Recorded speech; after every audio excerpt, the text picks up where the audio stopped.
அஸ்ஸலாமு அலைக்கும் வரஹ்மத்துல்லாஹி வபரகாத்துஹு. பிஸ்மில்லா வல்ஹம்துலில்லா ஸலாத்து வஸ்ஸலாமு அலா அஷ்ரஃபி ரசூலில்லா வலா அலிஹி வஸஹ்பிஹில் ஃபைஸின் நபிரத்துல்லா அம்மாபாத். உங்களுடைய துவா மின்னல் வேகத்தில் நடந்து கிடைக்க ஒரு அற்புதமான ஒரு திக்ரை நான் கற்றுத்தருகிறேன். ஆனால் அந்த திக்ரை நாம் படிப்பதற்கு முன்னதாக ஒரு விஷயத்தை நாம் கவனித்து கொள்ள வேண்டும். ஒரு அருமையான திக்ரை நம்ம பார்க்க போகிறோம். அல்லாஹ் குரான் வழியாக நமக்கு கற்றுத் தந்திருக்கிறான். நீங்கள் வாழ்க்கையில் எந்த பிரச்சனையில் இருந்தாலும், எந்த ஒரு கஷ்டத்தில் நீங்கள் இருந்தாலும் இந்த ஒரு திக்ரை கூறுங்கள். அல்லாவின் உதவி உங்களுக்கு வந்து கொண்டே இருக்கும். அந்த கஷ்டத்தில் இருந்து இறைவன் உங்களை வெளியேற்றுவான் என்று இதற்கு நிறைய சம்பவங்கள் இருக்கிறது. அந்த சம்பவங்களை நான் இந்த இடத்துல உங்களிடம் பகிர்ந்து கொள்கிறேன். இவ்வளவு விஷயங்கள் இதில் இருக்கிறதா அப்படின்னு சொல்லி நீங்களே இதை ஓத ஆரம்பித்து விடுவீங்க. என்னுடைய வாழ்க்கையில் அதிகமான கஷ்டத்தின் போது நான் ஓதினேன். அதன் பின் அந்த சிரமத்திலிருந்து அல்லாஹு தாலா என்னை வெளியே கொண்டு வந்தான். பல முறை அதை வாழ்க்கையில் நான் உணர்ந்த ஒரு திக்ராகும். இந்த ஒரு திக்ரை நம்ம ஓதாமல் விட்டு விடக்கூடாது. எந்த ஒரு கஷ்டத்திலையும் இதை நாம் ஓதிக்கொண்டே இருக்க வேண்டும். நிறைய பேர் கமெண்ட் வழியாக சொல்லக்கூடிய ஒரு விஷயம், எனக்கு அதிகமாக கடன் இருக்கிறது, அந்த கடனிலிருந்து எப்படி வெளியே வருவது என்று தெரியவில்லை அப்படின்னு. இதை ஓதுங்கள், இந்த திக்ரை ஓதுங்கள், அல்லாஹு தாலா உங்களை வெளியேற்றுவான். பல வருடங்களாகியும் குழந்தை இல்லை சகோதரி, எனக்கு வேண்டி துவா செய்யுங்கள் அப்படின்னு சொல்லக்கூடியவங்க இந்த திக்ரை இறுக்கமாக பிடித்து கொள்ளுங்கள். நான் அதிகமான வட்டியில் மாட்டிக்கொண்டேன், எனக்கு துவா செய்யுங்கள் சகோதரி அப்படின்னு சொல்லக்கூடியவங்களுக்கு போதுமான ஒரு திக்ர் இது. எனக்கு வேலை இல்லை சகோதரி, பல வருடங்களாக நான் வேலை தேடுகிறேன், என் குடும்பம் கஷ்டத்தில் இருக்கிறது அப்படின்னு சொல்லக்கூடியவங்க இந்த திக்ரை இறுக்கமாக பிடித்து கொள்ளுங்கள்.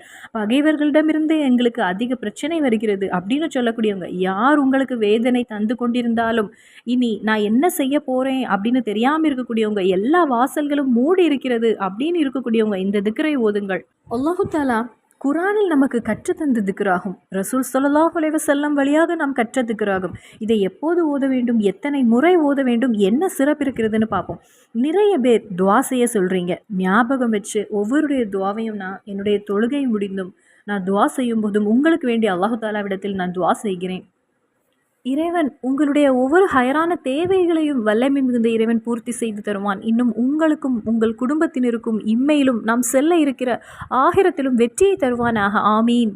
இறைவன் திருமறை குரான் வழியாக நமக்கு கற்றுத்தருகிறான். யார் அவர்களுடைய காரியங்களை அல்லாவிடத்தில் ஒப்படைக்கிறாங்களோ அவர்களை அல்லாஹ் அதிகமாக நேசிக்கிறான் என்று நாம் அதிகமாக ஓதுகிறோம். ஆனால் நமக்கு பல நேரங்களில் பதில் கிடைப்பதில்லை. காரணம், நாம் ஓதுகிறோம், தொழுகிறோம், ஆனால் நமது நம்பிக்கை என்பது, ஈமான் என்பது அந்த இடத்தில் குறைவாக இருக்கிறது. சிலருக்கு சில திக்ருகள் சூறாக்கள் ஓதிய உடனே பதில் கிடைக்கும். உடனே அவங்களுக்கு அந்த திக்ரு ஓதி பதில் கிடைத்து விட்டது, நாமும் ஓதுவோம். எத்தனை முறை ஓத வேண்டும்? 11 முறையா? 11 முறை ஓதியாச்சு, இன்னும் பலன் கிடைக்கவில்லை அப்படின்னு நிறைய கமெண்ட்கள் வருகிறது. ஆனால் அந்த இடத்தில் அந்த அடியானுடைய ஒன்று குறைகிறது. அந்த அடியானுடைய நம்பிக்கை, தவக்குல் என்பது குறைகிறது. அந்த நம்பிக்கையை தான் அல்லாஹு தாலா, அந்த நம்பிக்கை எப்படி இருந்தது என்று ரப்பு பார்க்கிறான். அதை ஓதும்போது அவனுடைய நம்பிக்கை என்னிடத்தில் எப்படி இருந்தது அதை தான் அல்லாஹ் பார்க்கிறான். உங்களுடைய 5 நேர தொழுகை, உங்களுடைய திக்ர், உங்களுடைய துவா, உங்களுடைய தஹஜ்ஜுத் தொழுகையாக இருந்தாலும் சரி, நீங்கள் ஓதக்கூடிய சூறாவாக இருந்தாலும் சரி, எதுவாக இருந்தாலும் சரி, அதை மட்டும் நீங்கள் ஓதிவிட்டோ உங்களுக்கு எல்லா விஷயங்களையும் சாதித்து விட முடியாது. நமது நம்பிக்கை எவ்வளவு, அதை வைத்து தான் நமது இபாதத்துக்களை அல்லாஹு தாலா ஏற்றுக்கொள்கிறான். அதனால் இறைவனின் மீது நம்பிக்கை வைத்து அவனிடத்தில் அனைத்து காரியங்களையும் ஒப்படைத்து விடுவோம். அவனிடத்தில் தவக்குல் ஆக்குவோம். எல்லா விஷயங்களையும் அல்லாஹ் குரானில் நமக்கு நேரடியாக கூறுகிறான். இந்த அடியானுடைய நம்பிக்கை வைக்கக்கூடிய அந்த அடியானுடைய காரியங்களை நான் ஏற்றுக்கொள்கிறேன் என்று. நாம் எல்லாருக்குமே தெரிந்த ஒன்றுதான். உலகமே எதிர்த்த போது இப்ராஹிம் நபி அலைஹிஸ்ஸலாம் அவர்களை கொன்றுவிட வேண்டும் அப்படின்னு முயற்சி செய்த போது, பெரிய தீக்குண்டகையில் தூக்கி வீசி விடுவோம் அப்படின்னு மக்கள் முயற்சி செய்த போது, நாம் வணங்கும் சிலைகளை அசிங்கப்படுத்தி விட்டாங்க, இனி அவர்களை நாம் தீயினுள் போட்டு கொன்றுவிட வேண்டும் அப்படின்னு முயற்சி செய்த போது இப்ராஹிம் நபி அலைஹிஸ்ஸலாம் அழுதாங்களா, இல்லை பயந்தாங்களா, இல்லை மக்களுடன் வாக்குவாதங்கள் செய்தாங்களா? அவங்க ஓதியது ஒரே ஒரு திக்ரு தான். அந்த திக்ரை ஓதிய போதே வல்லமை மிகுந்த இறைவன் பூவுக்குள்ளிருந்து வெளிவந்த ஒரு மனிதன் எப்படியோ அதை போல் நமது இப்ராஹிம் நபி அலைஹிஸ்ஸலாம் வெளியே வந்தாங்க. என்ன ஒரு ஆச்சரியம்! இது எங்கேயாவது நடக்குமா? எந்த ஒரு மனிதனாலாவது இதை செய்ய முடியுமா? நபி ஸல்லல்லாஹு அலைஹி வஸல்லம் அவர்களுக்கு நபித்துவம் கிடைத்த பிறகு மக்களிடத்தில் இஸ்லாமுடைய காரியங்களை எடுத்து வைக்கிறதுக்கு வேண்டி முயற்சி செய்கிறாங்க. நமது இறை தூதரை எப்படியாவது துரத்த வேண்டும் அப்படின்னு தான் அங்குள்ள குறைஷிகள் தீவிரமான முயற்சிகள் எடுக்கிறாங்க. யாரும் அங்குள்ள மக்களை ஏற்றுக்கொள்ளவில்லை. திடீரென்று அல்லாஹு தாலாவின் ஒரு கட்டளை வருகிறது, நபியே நீங்கள் மதினாவிற்கு செல்லுங்கள் என்று. அந்த நேரத்தில் அல்லாஹ்வின் கட்டளை வந்தது. அதை மட்டும் மனதில் வைத்துக்கொண்டு இறைவனின் கட்டளைக்கேற்ப அனைத்தையும் விட்டுவிட்டு நமது இறை தூதர் வீடு வாசல் எல்லாவற்றையும் விட்டுவிட்டு இத்தனை வருடம் இருந்த இடத்தையும் விட்டுவிட்டு மதினாவிற்கு செல்கிறாங்க. மக்காவில் உள்ள மக்கள் நமது இறை தூதர் ஸல்லல்லாஹு அலைஹி வஸல்லம் அவர்களை ஏற்றுக்கொள்ளவில்லை. ஆனால் மதினாவில் இருந்த மக்கள் நமது இறை தூதருக்கு நல்ல வரவேற்பும் அந்தஸ்தும் கொடுத்தாங்க. அங்க ஒரு பதவியும் கொடுத்தாங்க. சிறிது நாள் சென்ற பிறகு மக்காவை சேர்ந்த அபு சுஃபியா அவங்களுடைய தலைமையில திருட்டுத்தனமாக சில சரக்குகள் ஏற்றி செல்கிறாங்க. நமது இறை தூதர் ஸல்லல்லாஹு அலைஹி வஸல்லம் மதினாவில் ஒரு பொறுப்பில் இருந்ததுனால அதை தட்டி கேட்க வேண்டிய ஒரு சூழ்நிலை வந்தது. நமது இறை தூதர் எச்சரிக்கை தான் செல்கிறாங்க. அவங்க ஏதாவது ஒரு போருக்கோ இல்லை அவங்களை அழிக்கணும்னோ எந்த ஒரு நோக்கத்தோடும் செல்லவில்லை. நமது இறை தூதரும் அவங்க கூட ஒரு 300 சஹாபாக்களும் சேர்ந்து எச்சரிக்கை கொடுப்பதற்காக செல்ல தயாரானாங்க. ஆனால் இவங்க போகிறத முன்னாடியே தெரிந்து கொண்டு அவர்கள் ஒரு படையே அங்கே தயார் செய்து விட்டாங்க. ஒரு படையை அவங்க குதிரைப்படை யானைப்படை என்று பெரிய படையுடன் நமது ரசூல் ஸல்லல்லாஹு அலைஹி வஸல்லம் அவர்களுடன் போர் செய்வதற்கு வேண்டி தயாராக இருக்கிறாங்க. எல்லா விஷயமும் நமது இறை தூதருக்கு தெரிகிறது. அந்த நேரத்தில் என்ன செய்வது? ஏன்னா எந்த ஆயுதமும் இல்லை, எந்த பிளானும் இல்லை, எந்த பலனும் இல்லை. வெறும் ஒரு 313 சஹாபாக்கள் மட்டுமே இருந்தது.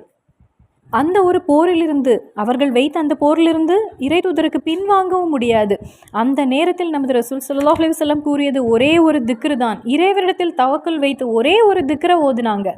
இறைவரிடத்தில் தவக்குல் வைத்து நம்பிக்கையோடு மனம் ஆத்மார்த்தமாக ஒரே ஒரு திக்ரை ஓதுனாங்க. வெறும் 313 சஹாபாக்கள் தான் இருந்தாங்க. யானைப்படை குதிரைப்படை எந்த படையோ எல்லாமே தோல்வி அடைந்தாங்க. என்ன ஒரு அற்புதம் பார்த்தீங்களா? நமது ரசூல் ஸல்லல்லாஹு அலைஹி வஸல்லமும் 313 சஹாபாக்களும் எந்த ஆயுதமும் இல்லை, எதுவுமே இல்லை. ஆனால் வெற்றி அடைந்தது யாரு? நமது இறை தூதர் தான். அல்லாஹு தாலா அவர்களுக்கு வெற்றியை கொடுத்தான். அவன் வாக்களித்ததை போல் இறைவன் வெற்றியை கொடுத்தான். அதை போல் எந்த கஷ்டம் வந்தாலும் இறைவனிடத்தில் தவக்குல் வைத்து இந்த ஒரு திக்ரை நாம் பயன்படுத்த வேண்டும் நமது வாழ்க்கையிலும். அல்லாஹு தாலா திருமறை குரானில் கூறுகிறான், என்னை நம்பியவர்களை நான் கைவிட மாட்டேன் என்று இறைவன் நேரடியாக நம்மிடத்தில் கூறுகிறான். இறைவன் இன்னும் குரானில் கூறுகிறான், உண்மையான மூமின்கள் யாரென்றால் அல்லாவின் திருநாமம் அவர்கள் முன் கூறப்பட்டால் அவர்களுடைய இதயங்கள் பயந்து நடுங்கும். அல்லாவின் வசனங்களை ஓதி காண்பித்தால் அவர்களுடைய ஈமான் அதிகரிக்கும்.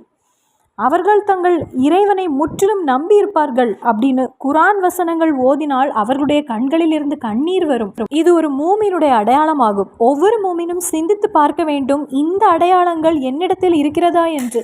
இதை இல்லை என்றால் இரையச்சம் என்பது இல்லாமலே போய்விடும். அந்த இடத்தில் ஒரு அடியான் 5 நேரம் தொழுகின்றான், சொல்லக்கூடிய யூடியூப்பில் பார்க்கக்கூடிய இல்லை தெரிந்த எல்லா துவா திக்ரு சூரா ஓதுகின்றான்.